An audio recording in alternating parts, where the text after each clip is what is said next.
It started in the mountains of Japan.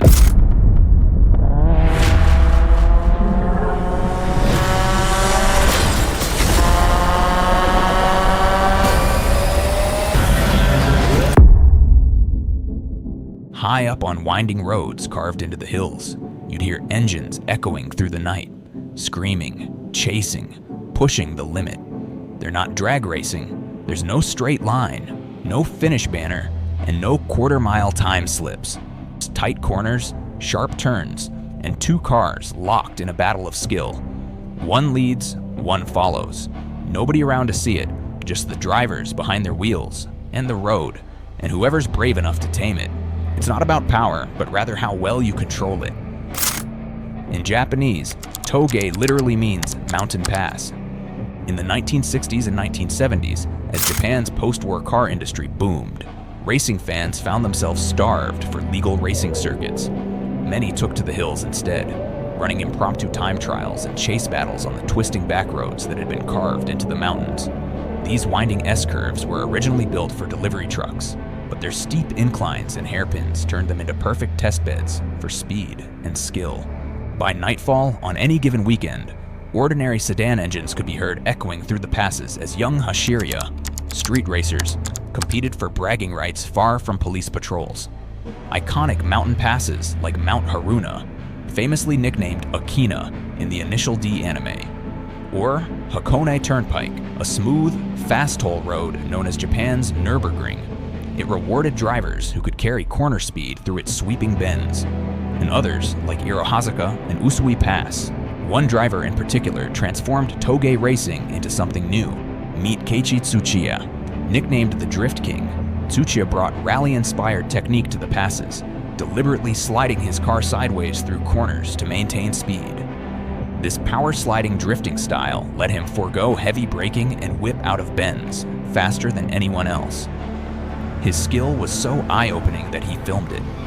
His 1980s street racing video titled Plus B, which showcased wild drifts through mountain corners, and the concept spread from there. Tsuchiya would later consult on the Initial D anime, and even cameo in the Fast and the Furious Tokyo Drift, cementing his legend. Touge racing began not as a spectacle, but as a challenge. It was about mastering balance and squeezing every ounce of grip from tires on tight mountain passes. Drivers tested their builds on close-call cat-and-mouse style duels, where a lead car and a chase car start in close succession.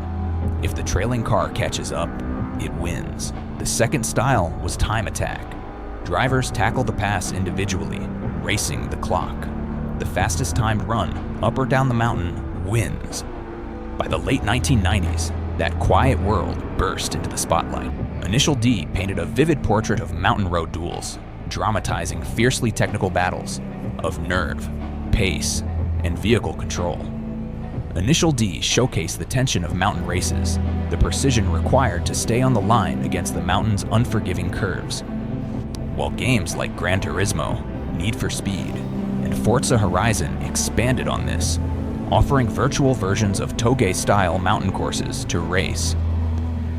This exposure reframed Touge. It was no longer a hidden mountain street challenge. From illegal runs to official competitions, Touge battles gradually migrated off public roads and into sanctioned events. Japan's D1 Grand Prix, which started in 2000, and America's Formula Drift in 2003, were explicitly inspired by those Touge slides and owe their existence to the techniques developed on Japan's mountain roads. Illegal street racing waned as more drivers flocked to controlled courses. Many quit the Touge for safety. By the 2000s, Touge-style driving survived mostly in time attack hill climbs and drift demo runs, all under official sanction and against the clock rather than under the dark canopies of trees. Today, the Touge legacy lives on around the world. In the US, drift culture exploded in the 2000s, but mountain roads were off limits until very recently. In 2023, Kentucky's Drift Appalachia organized the first ever legal drift event on open public mountain highways in America. Organizers hailed it as something never accomplished on US soil. In Europe, strict liability laws keep authentic Touge runs rare. but drivers and fans routinely credit Japan's Touge racers as inspiration. What began on Japan's misty slopes has become a global phenomenon, influencing everything from motorsports to media. All over the world, enthusiasts still chase the classic formula: a winding road, a nimble car, and the courage to drive it hard through the corners. In the end, the high-revving legacy of those foggy back-road races lives on.